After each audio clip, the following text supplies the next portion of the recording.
আলুগুলোকে ফার্স্টেই হচ্ছে সেদ্ধ করতে বসিয়ে দিলাম। এদিকে জিরেটা ভেজে নিলাম। জিরে ভাজার পর ভালো করে শিলে বেটে নিলাম। কাশ্মীরি লঙ্কার গুঁড়ো, আদা বাটা, ভাজা জিরে, আমচুর পাউডার, চাট মশলা, বাটার, পেঁয়াজ কুচি, ধনেপাতা কুচি, লঙ্কা কুচি আর চিনি একটু দেওয়া আছে, লেবুটা হচ্ছে একটুখানি রসটা দেবো। নুনটা দিতে ভুলে গেছিলাম, ঠিক আছে। এরকম পাগল আমি, তারপরে মিক্সড করে নেবো।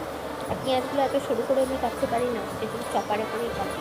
ভালো করে মেখে নাও গালাই মেলা। আটা, ময়দা, নুন, তেল, চিনি আর একটু আমি জোয়ান দিয়েছিলাম। তারপরে ভালো করে লেচি কেটে পুরটা দিয়ে দাও। একটু মোটা মোটা রাখতে হবে, নাহলে পুরগুলো সব বেরিয়ে যায়। আমি তো এই পুরটা দিয়েই আবার চপও পরের দিনকে বানিয়ে নিয়েছিলাম, অনেকটা রয়েছিল। আর ভালো করে মুখটা বন্ধ করতে হবে, নাহলে কিন্তু বেলার সময় খুব সমস্যা। এই পরোটা কিন্তু আমার বাড়ির সবাই এমনি ভাজা গরম গরম এমনি খেয়ে নেয়।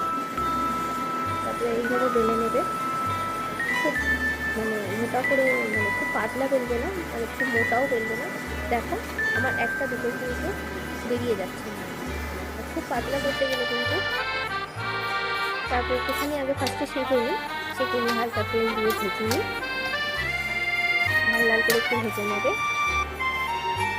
একটু আচার দিয়েছি, একটু উপর থেকে বাটার দিলাম, বাট আমরা বাটার লাগে না।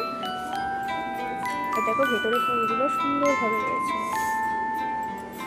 গরম তো হাতে দিতে পারছি না, হাত পুরো গরমে হয়ে যাচ্ছে।